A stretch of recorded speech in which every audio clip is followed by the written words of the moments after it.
Thrillers are definitely one of my favorite genres, and I don't read them often enough. I tend to actually use them as palate cleansers because they're normally pretty short, fast-paced, and one-offs or standalones, so it's not something I have to get too invested in. But I thought it would finally be fun to actually just dedicate a whole reading vlog to just reading thrillers. I have quite a few on my physical TBR that I need to get to, and I was also just recently sent an arc that is a thriller that I also really need to get to. So that is what I am going to be starting today. I will quickly show you the lineup and then get to reading. So first on the list of things to read is The Clinic by Kate Quinn. I actually had this one on my recent 24-hour readathon TBR, but I just never got to it, so I decided to read it for this video instead, and I am super pumped for it. It looks like it's going to be super fast-paced, and I believe this one is about creepy things that are going on inside of a rehab clinic, which is a very unique setting. I don't think I've ever read anything from the inside of a rehab clinic in particular. I think The Silent Patient was just more of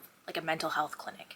I don't remember. But anyway, it sounds really interesting and I can't wait to dig my teeth into this one. Then I finally want to read another Riley Sager. I have only ever read one Riley Sager, and that was Final Girls. I think I rated it 4 stars, maybe 3 stars. I honestly don't remember. It was okay. Like, I think looking back at it now, it was good. It just wasn't the best thriller that I'd ever read. I found it kind of predictable and not as twisty as I was expecting, considering all of the amazing reviews it was getting. So I'm hoping if I read Middle of the Night, I won't be expecting as much out of it, and maybe I'm gonna actually enjoy it more because I have not actually read any reviews or anything about this book. So I'm going into it completely blind, do not know the premise of it at all, just that it's a thriller. I feel like at one point I did read the synopsis of this one when it was first coming out, but I can honestly tell you I don't remember anything about it. So this one is hopefully gonna be a really fun time. And then for the arc, I was sent Please Enjoy Your Stay by Tara Gojin. I really hope I'm saying that last name correctly, but I have a feeling I'm not, so I do apologize. Apparently this one is like a modern gothic thriller that takes place in a hotel that used to be a European castle, which sounds amazing. I feel like the vibes are going to be so cool with this one. I love that setting. I can just imagine how tense and chilling that's going to be. I'm actually super excited to get into all 3 of these books, and it's really hard to choose which one I want to start right now, but I think I'm going to go with The Clinic, and the reason why is because I was going to read it like last week and I just didn't get to it, so I'm going to start it now. It's actually a beautiful day outside. It's finally warm and sunny enough to go outside and read for a small period of time, so I think I'm going to go and do that. I'm going to get out my beach mat and sit outside on the grass and start this book.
It took me almost 2 weeks, but I just finally finished The Clinic. The fact that it took me so long has nothing to do with this book at all. In fact, if I had the time to read, I probably would have finished this book in 2 days, maybe 3 tops, because it was really good and I did not want to put it down. It also had very short chapters, which I find really motivate me to read a lot, especially when it comes to thrillers, because they tend to end on cliffhangers and you want to keep going. So it's one of those books that's kind of addicting to read in a way. You don't want to stop until you figure out what's gonna happen, and that doesn't happen really until the end of a thriller. So I wish I could have read it in 2 to 3 days, but unfortunately I just didn't have the time. So it did take me almost 2 weeks, but I have really enjoyed my time with this book. So that is kind of a pro, I think. It was nice to be with these characters and in this spooky atmosphere for such a long time. That being said, I am gonna rate this one 5 stars. I was kind of tossing back between 4 and 5 stars, but I'm gonna rate it 5 stars just simply for the fact that I had literally an amazing time reading this. This is the most fun I've had reading a thriller in quite a long time. It caught me by surprise a few times. That doesn't happen very often when it comes to thrillers. I find certain things can be pretty predictable, but this one kept me guessing and guessing wrong at that, which was very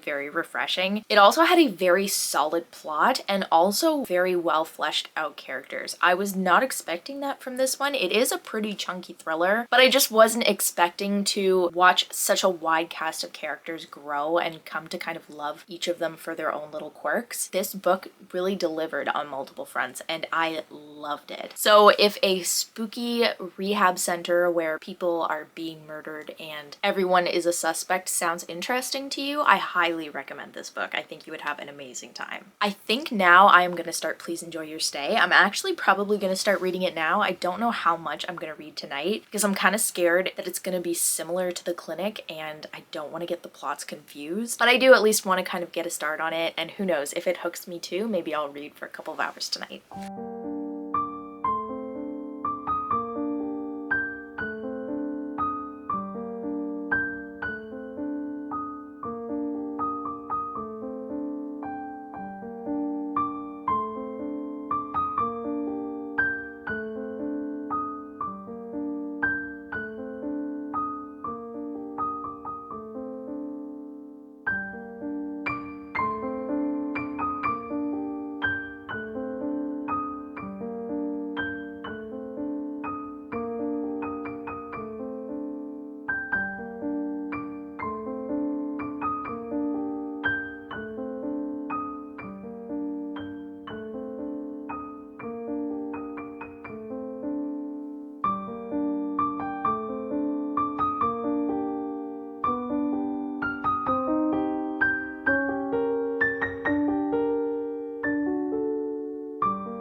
I finished Please Enjoy Your Stay last night, and I have so many high praises to sing this book. First off, I completely forgot I was reading an ARC. It was so well written and no complaints about the editing thus far. If it does change, I'm sure it would just be a little fine tuning, but nothing needs to be changed about this book. I'm just gonna go ahead and say that I am definitely rating this one 5 stars. The atmosphere was to die for, and that sounds really corny when we're talking about a thriller, but I truly mean it. It was super tense and suspenseful. It's set in an old castle in Austria where twisted, murderous things have taken place, and the main character keeps seeing and hearing some very strange things. So the setting was very unique and really made this book chilling. It was so well written, oh my goodness. And the characters as well. I don't normally say this when it comes to thrillers, but I'm really gonna miss these characters. They were just really well fleshed out, very believable. All of them had a purpose, and nobody really annoyed me, and that's very rare. At least one character in every book normally gets on my nerves every once in a while, but this book was not like that at all, and I'm just so happy with it. So I highly recommend it when it comes out. I don't want to talk too much about it because I don't want to spoil anything for anyone, but it does come out October of this year,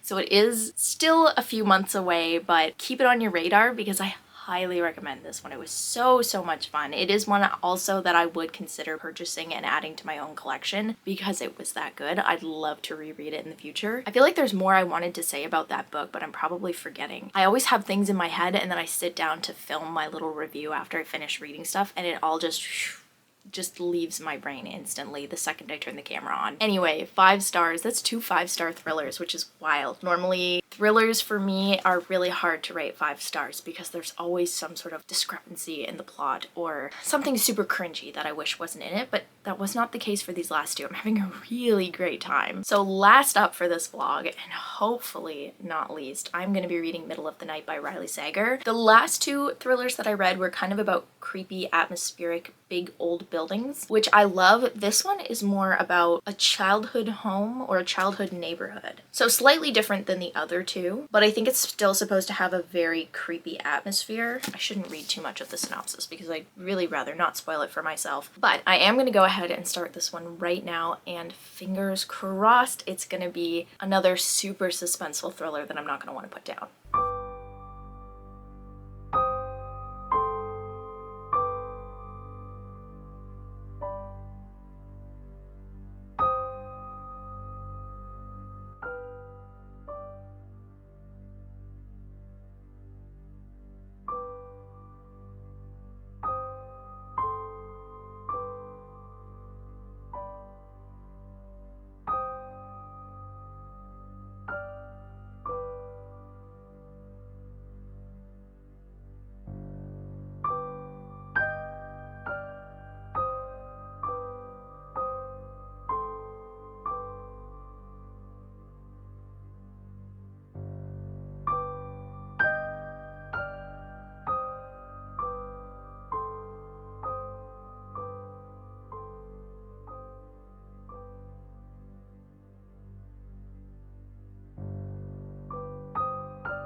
So I just finished Middle of the Night, and this book was definitely giving me mixed vibes. I want to say the first 250 pages were definitely a 3-star rating for me. It was just really slow and not a lot had happened in that 250 pages to the point where I was like, is this even a thriller? Is anything gonna happen? What exactly am I waiting for? But then the last 100 pages or so, it really picked up and definitely had a 5-star ending in my book. I'm obviously not going to tell you why or what that was, but it really got good and made the slow parts of the beginning totally worth it. So I think all in all, I am going to rate this one 4 stars. It is one that I think I'd recommend if you prefer a plot that starts off kind of slowly and gradually builds into something bigger. But if slow starts are not your thing, I probably would not recommend it because I feel like a lot of people would end up DNFing it at like 100 pages if they weren't able to handle getting through the nitty-gritty things. Also, I don't know why Eowyn insists upon blocking the book with her tail today. I am not sure. Another thing is that I don't see myself ever actually wanting to read this one again. It was good for a one-time read, but I don't think that I'd want to actually sit through the slow parts again, since now I know what happens. It's kind of a one and done for me. So I am considering putting this one in the book on haul pile, fortunately and unfortunately. Some books just can't make the cut of staying on my shelves forever. I am limited with space, and I think this one might get the axe for my collection, but that's not to say it wasn't good. It was. I just don't think it would be one I'd want to go back to time and time again. But those are the 3 thrillers that I really wanted to read for this vlog, and I did it. It took me quite a while because I've been doing school for the last month and a bit, and sometimes I'm just far too tired to read at the end of the day. I only get like a couple pages read and then head to bed. But still, overall, I feel like it was very successful. 2 5-star thrillers, which is unheard of, and then a 4-star, which is still really, really good. I think though, for now, I'm kind of all thrillered out. I don't want to read too many more and then just feel like every single plot is too predictable. So it's going to be a little bit before I pick up another one. But with that, I am going to leave this one here. I hope you have a great rest of your week and happy reading.